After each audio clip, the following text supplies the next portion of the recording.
Hi guys, Bill from A1 Mobiles again. Hope everyone had a happy new year and a safe Christmas. Um, so back onto the streaming again. I had to do one on this one. So I got an iPhone 7 Plus that we received in this morning, um, and it was actually popping out. The screen was like popping out on the left hand side, so clearly the battery was swollen. So you can see there, it's fairly swollen. Yeah, it's hard to see from there, but enough swell to push the screen up. Um, so apparently this phone went to three other stores down here in Geelong. Um, that they did say that it was motherboard issues and to the customer, and that they needed to go to somebody that worked on motherboards. So apparently some of those guys said that they worked on the motherboard, but when I opened it up, I didn't really see too much um, going on with the board repair side of it. As you can see, I've got there a couple of caps showing up on the screen as well. So um, actually, before I get into that, I opened it up and the board is fairly clean. So none of the stickers have been taken off, none of the shields have been taken off. Clearly that this board hadn't been worked on, so no motherboard work, no micro soldering done, no diagnostics from what I can see. Um, so it kind of got me interested in that. All right, sorry, I had to pause it then. Um, so let's have a look at this under the scope. Now, I already have done this and it was pretty clean, but it just goes to show you how uh, visual, visually having a look at the board first can save you a lot of time.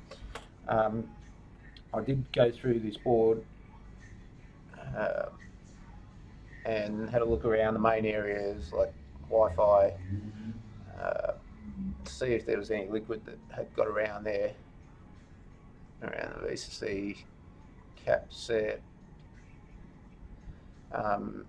If you have a look, you know, the shields haven't been taken off.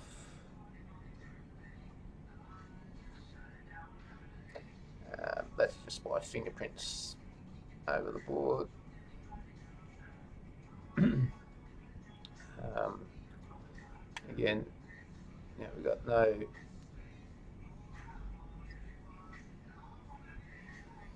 nothing there that looked out of place until I got over to the long end of the board, which I started looking around, and then that's where we came across this one.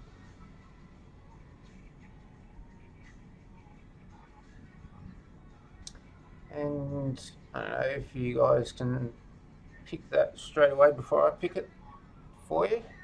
Uh, but you can see that those two caps, VCC main, and you can clearly see that it's got cracks there and that's fallen apart there. Um, that'll be the short. So let's see what happens when we remove it.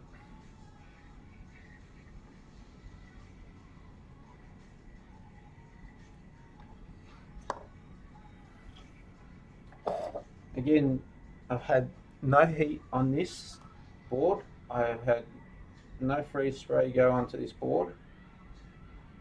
So motherboard hasn't been shocked in any way. Um, and we don't have a short, so we're oh well. Um, let's connect it up to DCPS and see what it does. And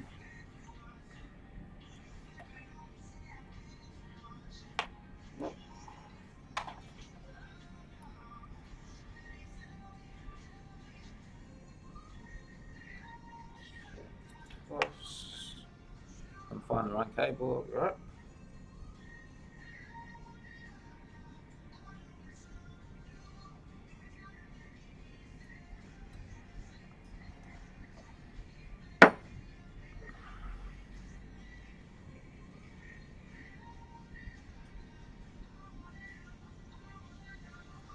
Okay. So no short. Prompt it to boot.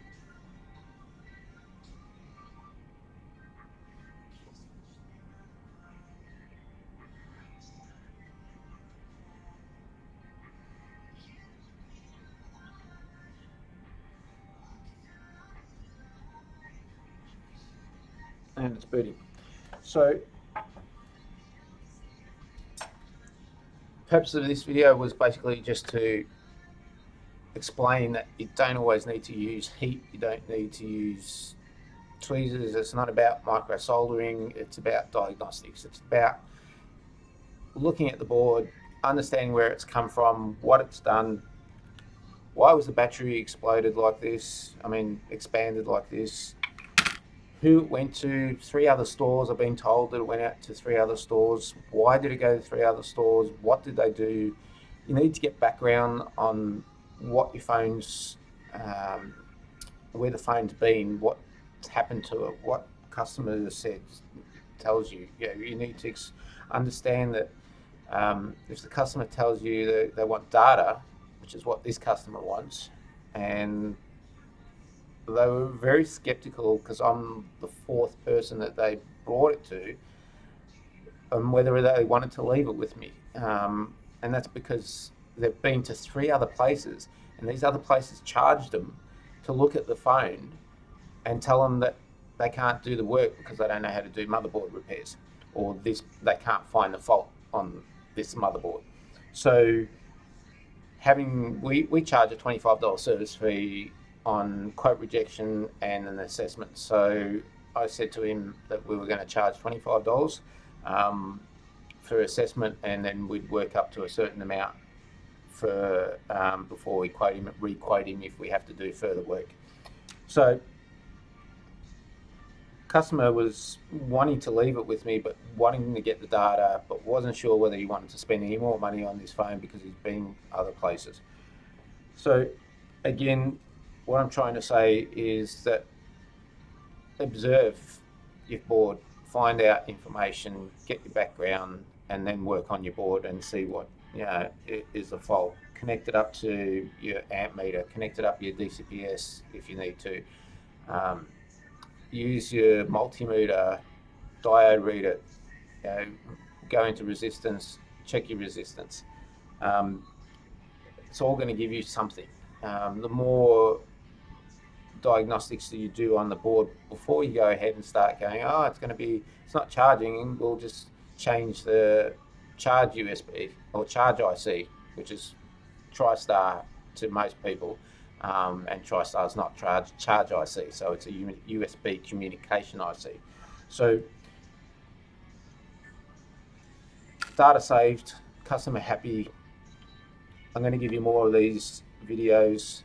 Stay tuned for this new year. 2021 is going to be a bit different for A1 mobiles. There's going to be some changes, and I'll keep you up to date once that happens over the next coming weeks. So stay tuned and hit our like button and subscribe if you haven't subscribed. We'll be giving you further information as we go. Have a good day. Hope everyone has a great year this year. I'll talk soon.